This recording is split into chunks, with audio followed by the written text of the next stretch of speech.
Hi, I'm the host. My name is Kadir. I'm with my friend Hope.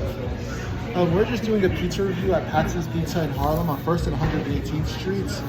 We're just doing a review, very old school spot. It's been around since like the 1930s, and we're just gonna do a review and see how good it is. It's brick oven. It's not your traditional New York style pizza, but we'll see how good it is. And we're just gonna do a review on a scale of 1 to 10.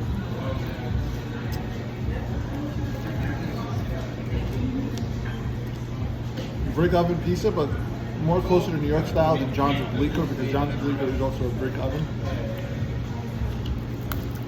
Can I be honest? Very good pizza. You like it? Mm-hmm. Very historical spot. When has this pizzeria been open? Since 1933. Wow. So this is a historical spot in an historical neighborhood of Harlem. Should I show?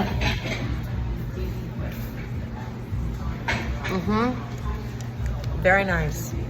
Very cute. But I give the pizza a 6. Where do you rank this on a scale of 1 to 10? 6. A 6? It's not very. It's okay. You don't have to. I would give this spot maybe a 7.6. The place is cute. The place is cool. The place is very cool. It's so cute. It's very classic. I love the tables. I love them. I love that. But the pizza, maybe a 6. Yeah, I give this a 7.6. It needs more sauce to me. No, to me it's just the dough. You like the dough? Yeah. I like the dough, but It needs a little sauce and a little more cheese to me. And I might need some olive oil for the crust. to me cheese and sauce. To me, the cheese and sauce is just more of the dough. But we have different opinions. That's okay. You can have different opinions. I want to do something extra. This video is going to be a little different. We're going to get into a little politics here. She is a member of DSA. DSA is the Democratic Socialists of America, which AOC is a member of. They support Bernie Sanders, and the mayoral candidate who is running for mayor is a member of this DSA organization. Can you name him for me, please? Zohran mamdani. Yes, Zohran mamdani. We're both voting for Zohran mamdani. I'm not a part of DSA, she is. Zohran mamdani is somebody who won. He defeated Andrew Cuomo by 12 points, which was a shocker.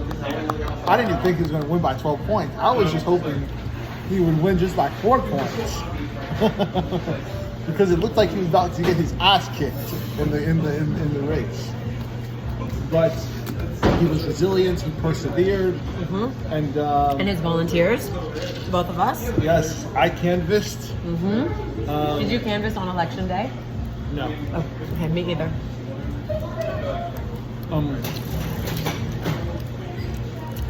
It was too hot that day. So hot. And I had to work. Yeah. But also, I also met Zohran before he ran. I met him in 2021. I'm a taxi driver. I'm a member of the Taxi Workers Alliance, and I collaborated with the Beirut Society, and that's how I met Zohran.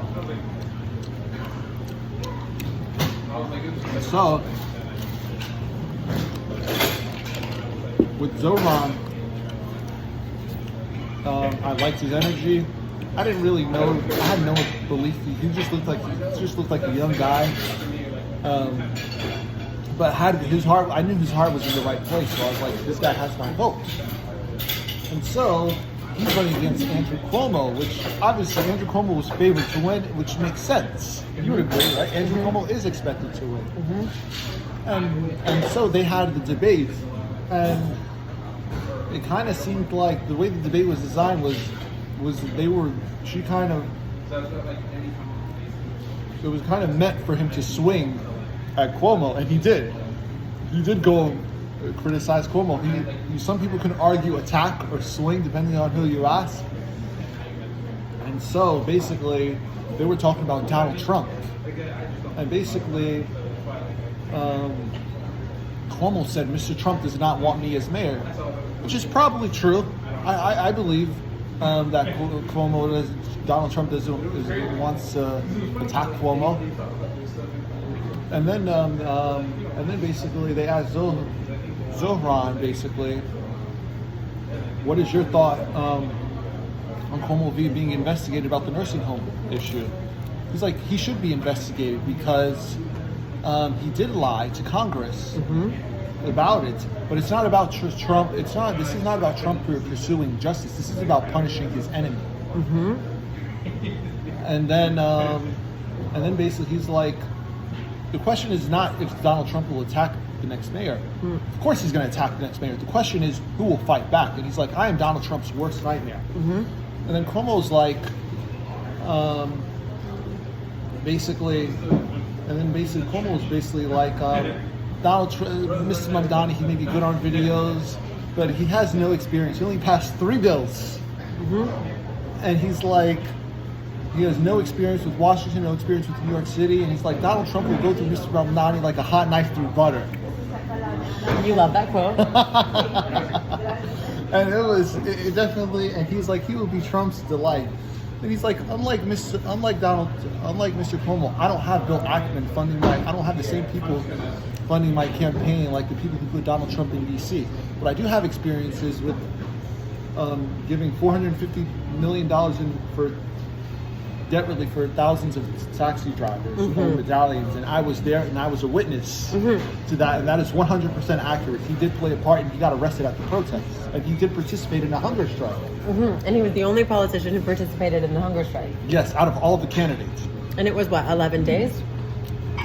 I don't remember, but something. It was like in October of 2021, and so they had to go on hunger strike because they were getting ignored. Do you think the average person knows about like the medallions and what the city did and how that happened? It goes back to Mike Bloomberg. Mike Bloomberg, when he was mayor, when he first took office, he was in a budget deficit. New York City was in a tight budget deficit. It was after 9/11. So he needed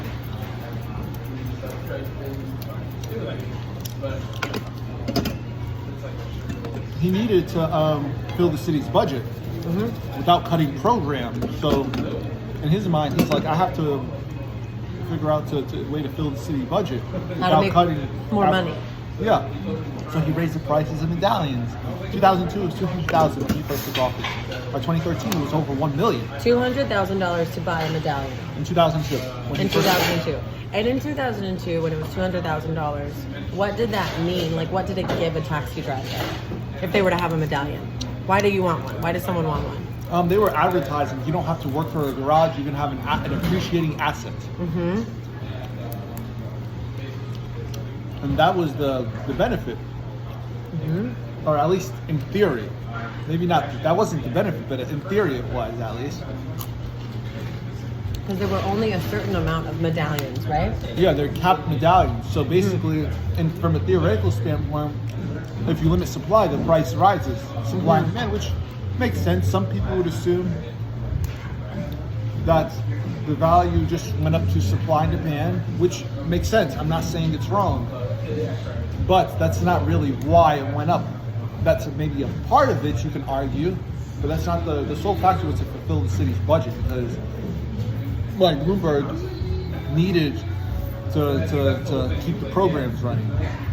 And you had to have a medallion to be a taxi driver? You don't have to own one. Okay. You just have to have one on the hood of the taxi.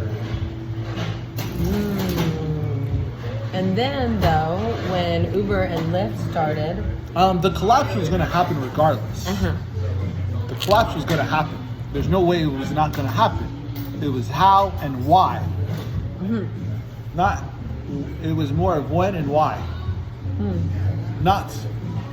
Even people in the industry said, I met a taxi garage owner who said, I knew the medallion was going to collapse before it collapsed. He didn't necessarily know Uber was going to be their driving force, but he knew it was going to happen.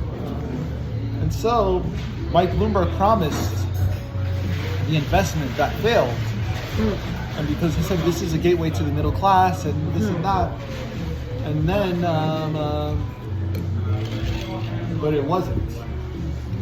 And so it collapsed. And because they allowed Uber and Lyft to proliferate.